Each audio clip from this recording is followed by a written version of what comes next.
తెలంగాణ బీజేపీలో నూతన కార్యవర్గ కూర్పు చిచ్చురేపుతోందా? ఆ ఇద్దరు నేతలు సిఫార్సు చేసిన వారికే కమిటీలో పెద్దపీట వేశారా? మిగతా ఎంపీ, ఎమ్మెల్యే, ఎమ్మెల్సీల సిఫార్సులను లైట్ తీసుకున్నారా? ఈ కమిటీతో మరోసారి కొత్త పాత నేతల మధ్య వ్యవహారం తెరపైకి రాబోతోందా? కొత్త కమిటీలో ఒక వర్గానికి అగ్ర తాంబూలం అందిందా? బీజేపీ కమిటీలో కీ రోల్ ప్లే చేసింది ఫలానా నేత అనే పేరు ఎందుకొస్తోంది? రామచంద్రరావు ఫలానా నేతల చెప్పు చేతల్లోనే పనిచేస్తున్నారనే ఆఫ్ ద రికార్డ్ టాక్ ఎందుకు వినబడుతోంది అసలు?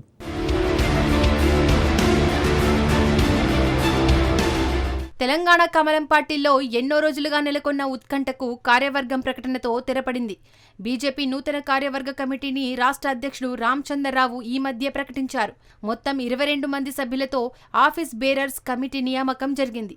అందులో 3 ప్రధాన కార్యదర్శులు, 8 మంది ఉపాధ్యక్షులు, 8 మంది సెక్రటరీలు, treasurer, joint treasurer, chief spokes person గా ఒక్కొక్కరిని నియమించారు. వీరితో పాటు వివిధ మోర్చాలను సైతం ప్రకటించారు.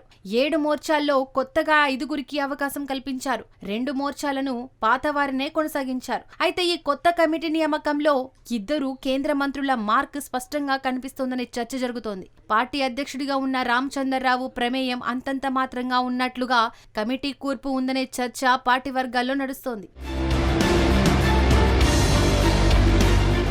కొత్త కమిటీలో ప్రధాన కార్యదర్శులుగా గౌతమ్ రావు, వీరేందర్ రావు, వేముల అశోక్కు చోటు దక్కగా బీజేపీ రాష్ట్ర ఉపాధ్యక్షులుగా బూర నర్సయ్య గౌడ్, కాసం వెంకటేశ్వర్లు, బండారి శాంతికుమార్, ఎం జయశ్రీ, కొల్లి మాధవి, కళ్యాణ్ నాయక్, రఘునాథరావు, బండా కార్తిక్ రెడ్డి అవకాశం కల్పించారు. కార్యదర్శులుగా శ్రీనివాస్ రెడ్డి, కొప్పు భాష, భరత్ ప్రసాద్, బండారు విజయలక్ష్మి, స్రవంతి రెడ్డి, కరణం పరిణిత, బద్ద మహిపాల్ రెడ్డి, తూటిపల్లి రవికుమార్లను అవకాశం కల్పించగా chief spoke person NV Subhash ఉన్నారు. ఇకపోతే మహిళా మోర్చాగా మేకల శిల్పారెడ్డికి మరోసారి అవకాశం ఇచ్చారు. Yuva Morcha Ganesh Kunde, Kisan Morcha Baswapuram Lakshmi Narsaiah, SC Morcha Kantikumar, ST Morcha Nenavath Ravinayak, OBC Morcha Gandhamalla Anand Goud, minority Morcha Sardar Jagmohan సింగ్లని అధ్యక్షుడు నియమించారు.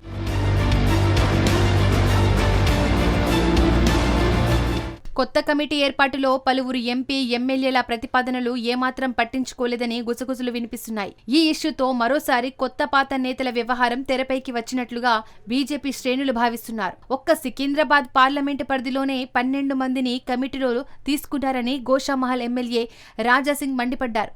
ఇక 22 మందిలో 21 మంది greater Hyderabad outer ring road లోపల ఉండేవారికే పదవులు దక్కాయని, వారు మాత్రం వివిధ జిల్లా కోటా కింద అవకాశం వచ్చిందని చెప్పుకొస్తున్నారు. కానీ ఆ నేతల ఆయా ఉమ్మడి జిల్లా రాజకీయాలతో ఎటువంటి సంబంధం లేదన్న వాదన వినిపిస్తోంది. మరోవైపు ఆయా జిల్లాలో కట్టర్ బీజేపీ కార్యకర్తలు సైతం ఆ నేతలు మన జిల్లా వాసులా అని ముక్కున వేలేసుకుంటున్నారట.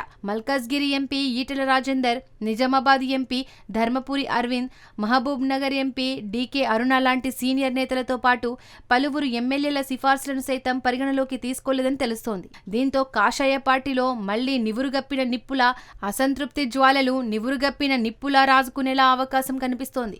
కొత్త కమిటీ కూర్పులో పార్టీ రాష్ట్ర అధ్యక్షుడు రామచంద్రరావు కేంద్ర మంత్రుల వైపే మొగ్గు చూపారని, బీజేపీ రాష్ట్ర అధ్యక్షుడి ఎంపికలో తెర వెనుక 2 కేంద్ర మంత్రులు పావులు కదుపుతుండటంతో రామచంద్రరావు ప్రెసిడెంట్ అయ్యారని, అందుకు ఆయన ఈ విధంగా వారికి సహకరించారని గుసగుసలు వినిపిస్తున్నాయి. అయితే ఉమ్మడి వరంగల్, మెదక్, కరీంనగర్ జిల్లాలకు అసలు ప్రాధాన్యం దక్కలేదట.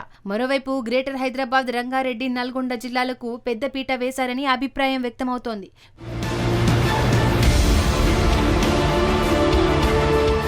కొత్త కమిటీలో చోటు కోసం నేతలు పెట్టుకున్న ఆశలు అడియాసలయ్యాయి. ఎవరికి వారుగా ఫలానా పదవి తనదేనని తొందరపడి కూసిన కోయిలలు కొత్త కమిటీని చూసి మూగబోయాయి. రామచంద్రరావు కార్యవర్గం అంచనాలు తలకిందులు చేశాయి. పాత కమిటీలో ఉన్న 5గురికి మాత్రమే కొత్త కమిటీలో అవకాశం కల్పించడం గమనార్హం. కొత్త కమిటీలో పాత జనరల్ సెక్రటరీలను పూర్తిగా తొలగించి కొత్త వారికి బాధ్యతలు అప్పగించారు. కొత్త కమిటీలో కనీసం 40% పాత వారికి అవకాశం కల్పించాలని పెట్టుకున్న నిబంధనలను పూర్తిగా తొంగలో తొక్కారని విమర్శలు వినిపిస్తున్నాయి. కొత్త వారైతే పార్టీ కార్యకర్తలను లీడ్ చేయడంలో ఇబ్బందులు తలెత్తుతాయనే ఉద్దేశంతో 40% నిబంధన పెట్టుకున్న ఆ నిర్ణయాన్ని ఏమాత్రం పట్టించుకోకుండా చివరకు పూర్తిగా కొత్త వారికే ప్రధాన కార్యదర్శులుగా అవకాశం కల్పించడంతో పెదవి విరుపులు వినిపిస్తున్నాయి. గత కార్యవర్గంలోని నేతలు మోర్చాలను మినహాయిస్తే 22 మందితో కూడిన కమిటీలో 6 మహిళలకు బీజేపీ కార్యవర్గంలో అవకాశం కల్పించింది. వైస్ ప్రెసిడెంట్లలో 3కి, సెక్రటరీల్లో మరో 3కి పార్టీ చోటు కల్పించింది.